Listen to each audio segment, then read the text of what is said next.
You're watching Life on Video. Good morning and welcome to the Arizona-Sanora Desert Museum here in Tucson, Arizona.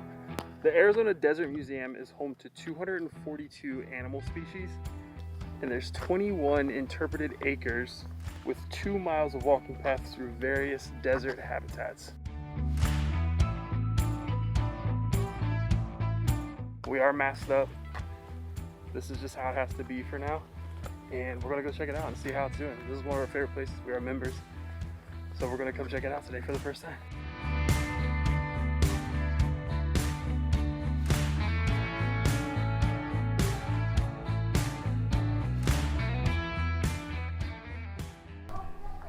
As many of you know, Arizona is home to tons of rattlesnakes. Multiple species. And here's a handful of the ones that are here. You have them from black to brown to white to rattlesnakes with no rattles. It's just crazy how many different types of species there are here in Arizona.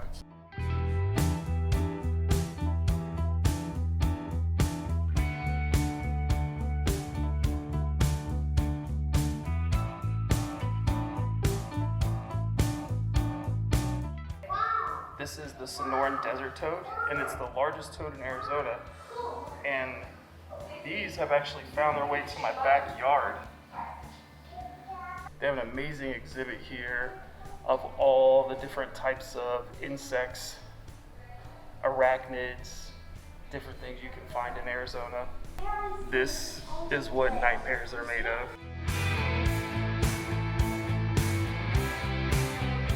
They've done a really good job about putting hand sanitizer all over the place, so that way when you're done looking, and of course you have kids so they're touching, they can sanitize up and be on with it.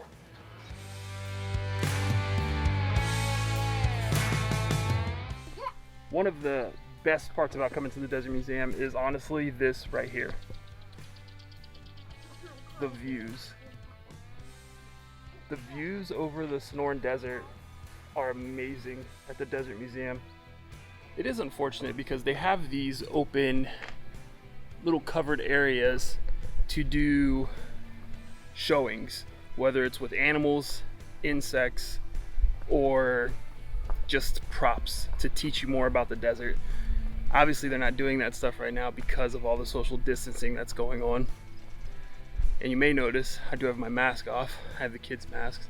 Here it's required when you can't social distance. So right now we're completely in the open. There's nobody else around us. So to give the kids just a quick 2-minute break with no mask on, we just told them they could take their mask off for a few minutes.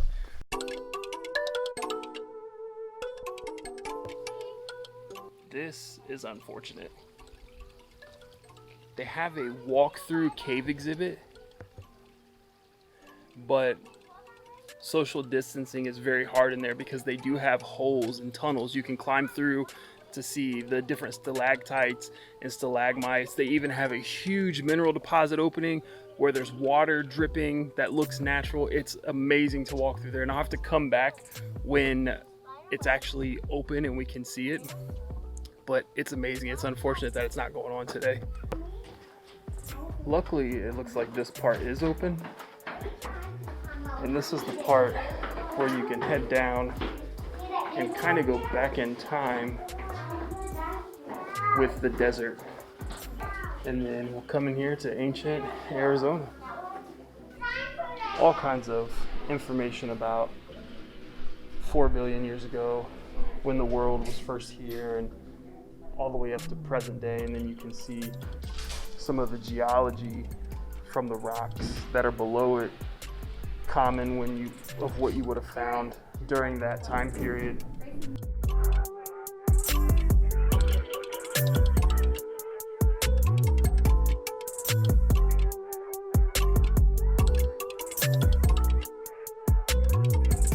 Finishing through the part of ancient Arizona, you come out and they have this marked off too, but typically you can come over here and find a mineral.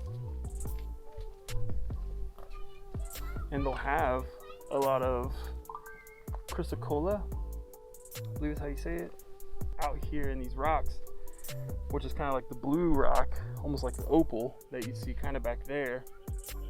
We'll have a lot of that broken off in here, and the kids can just come and hunt for it.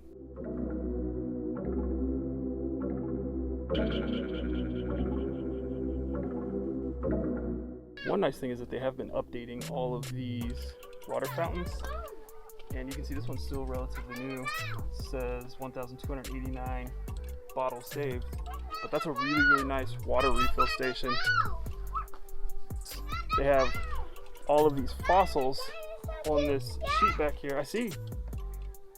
So the kids can come dig up all these fossils. Usually they would have a bunch of tools and glasses in here for you, and they would also have rocks up here that you can break apart to find fossils in the rocks, but not during COVID.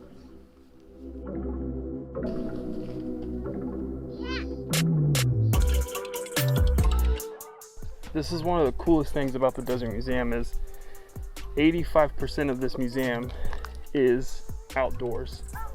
So you're likely to run into animals like this. That squirrel back there. And then there's a lizard up on the rock. That's one of the more friendly animals you'll run into. And then it's hard to see, but there's a little lizard back there as well on the rock. But We can't see it. oh, oh my gosh, thing scared the crap out of me. Walks right by my face. And there's a lizard right there. He was hustling too. That's going to show they have these little cutaway exhibits here where sometimes they'll have an owl living in here, just something, some kind of bird just hiding out here.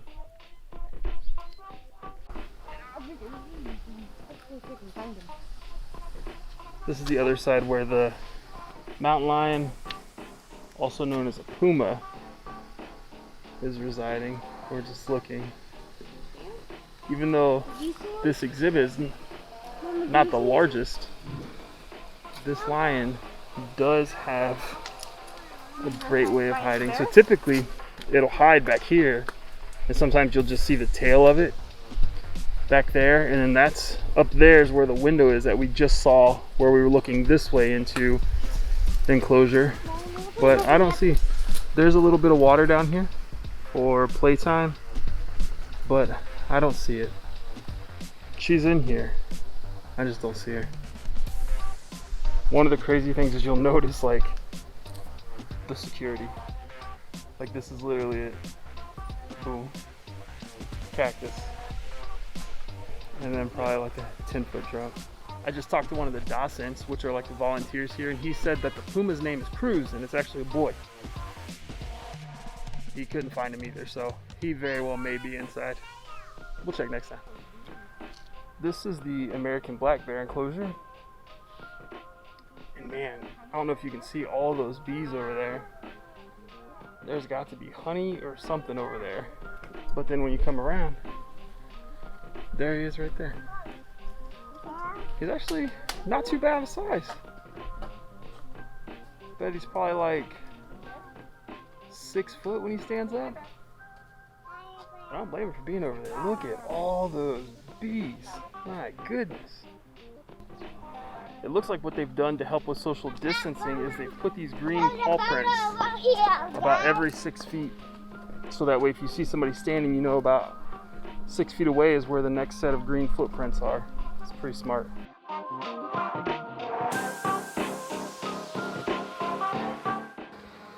One of the cool things is if you see this path right here, it goes all the way down and then it circles around and then it just heads out into the desert.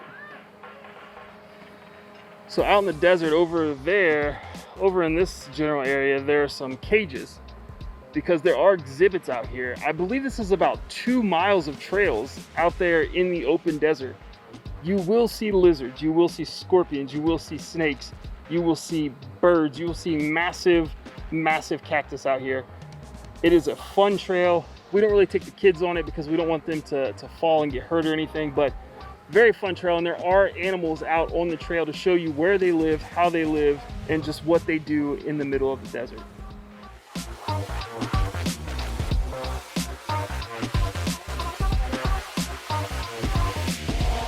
This is a really, really nice prairie dog exhibit.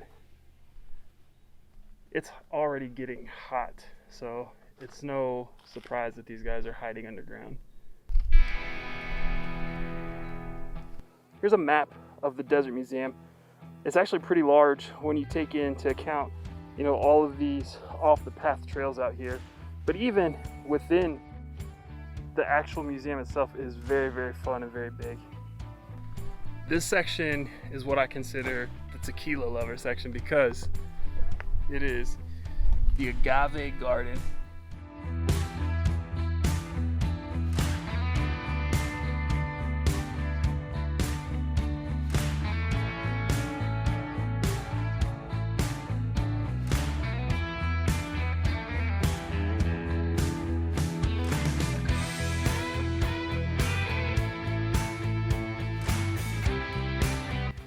This section is very, very cool, very fun. It's lit too. And I don't mean that in a sense of like, let's get it, but it's lit as in like it has a lighted trail around it. So at nighttime, you can still come back here and see the Agave Garden even at nighttime.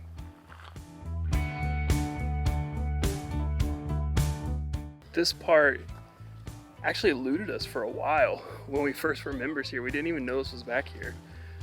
But then we found it, and now it's honestly one of our favorite places to come to back here. It's very, very cool.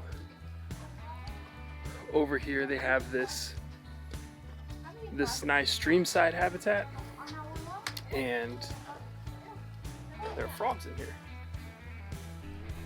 21 frogs. A ton of frogs, boys. California leaf-nosed bat What? would be back in here. Actually, you can kind of see it right there. No, I'll wait and see. He's back there.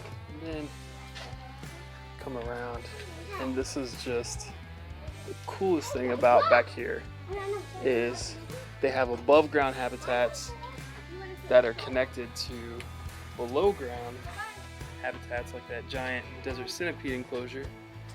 And then they have these little glass veins that start up top and run down for different types of creatures that can get down in there. They have these really cool fun rocks back here that lift up, and it's as if you were lifting a rock up out in the middle of the desert and pull it up, and then you can see under, excuse me, there are oftentimes there's a scorpion in there. Right there you can see him moving a little bit. You got it close. And then there's another one here, you pull it open, and you'll see in here, there'll be another scorpion right there.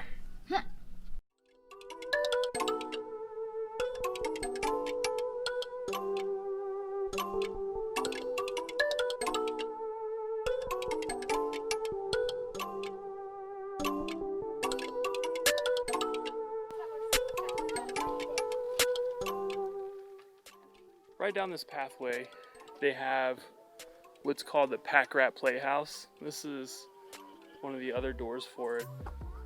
But this is directly underneath where we were at that lookout. Obviously, the Pack Rat Playhouse is closed because it's a very high touch area. But what it is normally is it's a massive play place inside where the kids can go run. It's absolutely free. They do have snacks, refreshments in there for purchase, water fountains, but it's fun. It's a really, really cool experience. The kids actually, like, we'll spend an hour walking around and they'll go in there and play for an hour, and it's tough because we're deep in the museum and they have to walk out and they're exhausted after that. So it's like a struggle to get them back to the car after this, but it's very, very fun for them.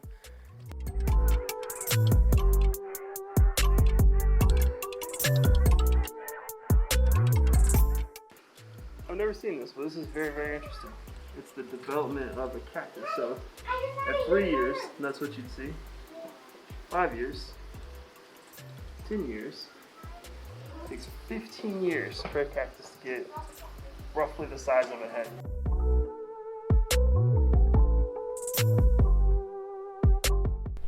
This is still a relatively new experience here. It's the Stingray Touch.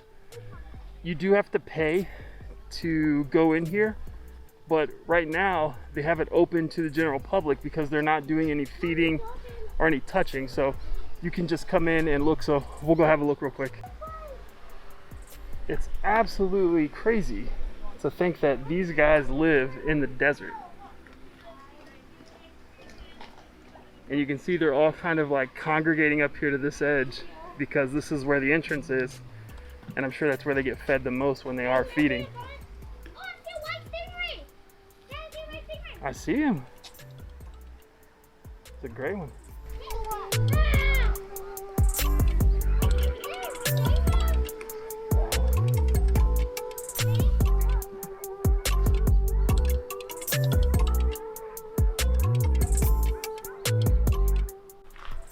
Over here is where you come to pay to see the stingrays and to feed them. These hours are all obviously subject to change due to COVID, but the prices are pretty much going to be standard. $3 for non-members, $2 for members, and then you get to feed the stingrays. I love this. This is like the evolution of fish to dinosaurs, transitioning into birds.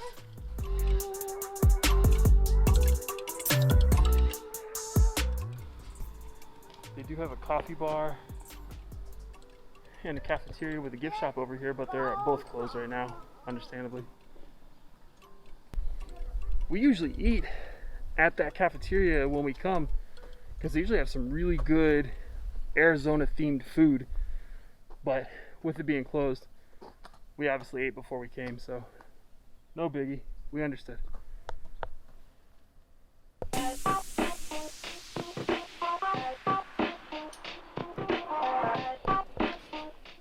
Over here they have the Ironwood Gallery and then the Warden Oasis Theater just back there in the back.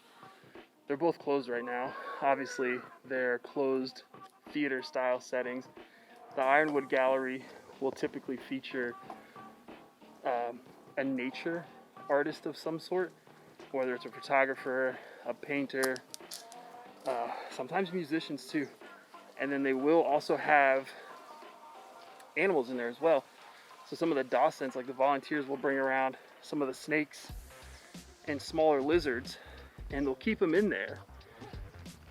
So that way you can come by and see them and kind of get some hands-on experience with some of these animals. It's really fun, and it's also air conditioned too, so when you're looking to hide out and get away from the heat, that's a perfect place to step in for a few minutes and check out.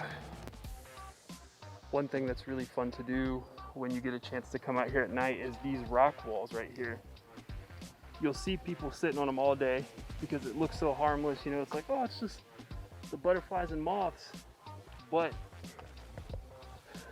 when you come out at night to these rock walls, they are crawling with scorpions. I imagine they burrow in during the day and then at nighttime they come out, but you'll see when they do scorpion tours at night, this is the first spot they come, and they're shining those black lights on here, and it is just glowing everywhere in here with scorpions. Pretty interesting. The last thing I wanted to show was they do have a gift shop, a larger gift shop. I showed you guys where that smaller one was, but this is the larger one. And anybody who's just visiting, there's t-shirts, hats, pins, cactus pear candy, all kinds of different things. Even some nice porcelain to take home with you too.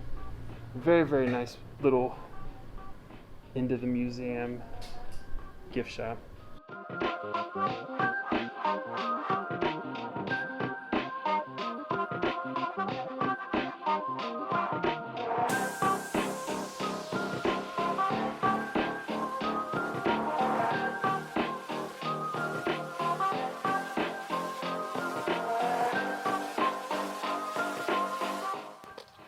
And that's going to do it from the Arizona-Sanora Desert Museum in Tucson, Arizona.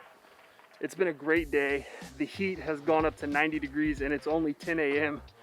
So we are headed out. We've been here for a couple hours now. We've done everything. We are members, so we will be back to bring you more content from the Desert Museum. And thanks for tuning in, and stay tuned for more content here on Life on Video. Later.